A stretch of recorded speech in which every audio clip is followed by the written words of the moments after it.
माँ नर्मदा के अनंत यात्रा दर्शन का अंतिम भाग बुलाती हैं। यह श्रद्धा नहीं, यह आत्मसमर्पण है और यही योगिनी का मार्ग है। माँ नर्मदा प्रकृति की अखंड तपस्विनी। माँ नर्मदा के दोनों तटों पर जो वन, पर्वत और औषधियाँ हैं, वे सहस्त्राब्दियों से मानव जीवन का पोषण करती रही हैं। माँ की धारा में जीवन का रहस्य छुपा है। वे सभ्यताओं को जन्म देती हैं, संस्कृति को सींचती हैं और थकी हुई आत्माओं को शीतलता प्रदान करती हैं। जब माँ नर्मदा का जल पर्वतों से उतरता है तो उनमें बहुत गर्जन होता है, जो किसी योगी के सिंहनाद जैसा लगता है। शक्तिशाली, निर्भय और पवित्र माँ का आशीर्वाद सबके लिए। माँ नर्मदा किसी जाति, धर्म या वर्ण की बंधन नहीं मानती।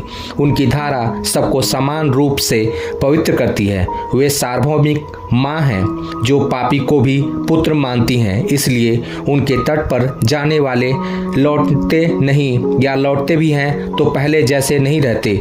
कुछ बदल जाता है भीतर, कुछ शांत हो जाता है, कुछ जाग उठता है। नमन। माँ नर्मदा को यह लेख एक श्रद्धांजलि है उन करोड़ों श्रद्धालुओं की ओर से जो उनके तट पर अपना सब कुछ अर्पित कर खाली हाथ लौटकर भी भरे हुए महसूस करते हैं।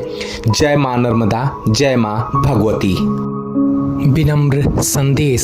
माँ आदि पराशक्ति जगत जननी माँ जगदम्बा श्रीनेत कुलदेवी भवानी जी के 500 वर्षों के महात्म्य का बखान गुणगान करना मेरे जीवन का लक्ष्य है। माँ श्रीनेत कुलदेवी भवानी जी के चरणों में उमड़ते स्वरक्त से अभिषेक करना और माँ की अनंत कृपा का प्रसाद ग्रहण करना श्रीनेत वंशी राजपूताना का सबसे अभूतपूर्व महापर्व है।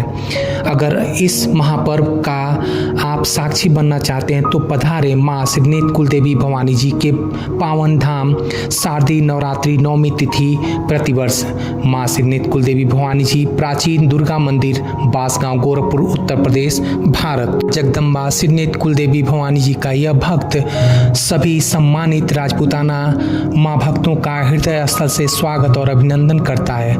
माँ के पावन धाम में माँ का यह भक्त सभी से विनम्र निवेदन करता है कि माँ के बखान गुणगान को विश्व पटल पर स्थापित करने के लिए माँ के चैनल को सब्सक्राइब करें, लाइक करें और अपनों को शेयर करें। जय माँ भगवती।